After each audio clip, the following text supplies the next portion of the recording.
ট্রেডসেলের তরফে সোমবার রাম মন্দিরের উদ্বোধন উপলক্ষে বাঘা যতীনে তালপুকুর মোড়ে আয়োজন করা হয় রাম পুজোর। রামলালার ঘরে ফেরাকে কেন্দ্র করে দিনভর কর্মসূচি নেওয়া হয়।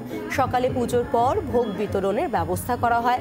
একই সঙ্গে সন্ধ্যায় দুস্থদের জন্য বস্ত্র বিতরণও করা হয়।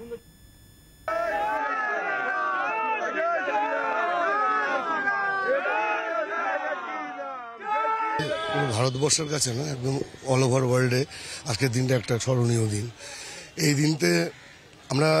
এই দিনটার জন্য 500 বছর অপেক্ষা করেছি। বহু ঘাত প্রতিঘাত সংঘাতের মধ্যে দিয়ে এই দিনটাকে আমরা পেয়েছি এবং এই দিনটাকে আমরা চিরস্মরণীয় করতে চাইছি। আর ঠিক সেই কারণে আজকে অযোধ্যায় যেমন করে পুজো হচ্ছে, যজ্ঞ হবে, ঠিক এমনি করে আমাদের ভারতবর্ষের কোনায় কোনায় জায়গাটা হচ্ছে। তো আমরা এখানে যে প্রস্তুতি নিয়েছি সেটা হচ্ছে যে সারাদিন আমরা ভোগ বিতরণ করব, আর সন্ধেবেলায় দুস্থ মানুষের জন্য কিছু কম্বলের শীতকালীন কিছু পোশাকের জায়গা করেছি।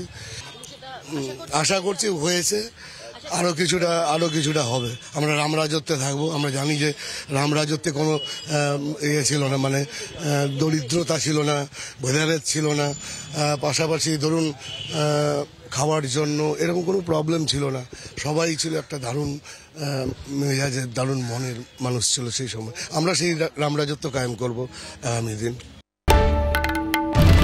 বাংলার আওয়াজ, বাঙালির আবেগ, জি 24 ঘন্টা।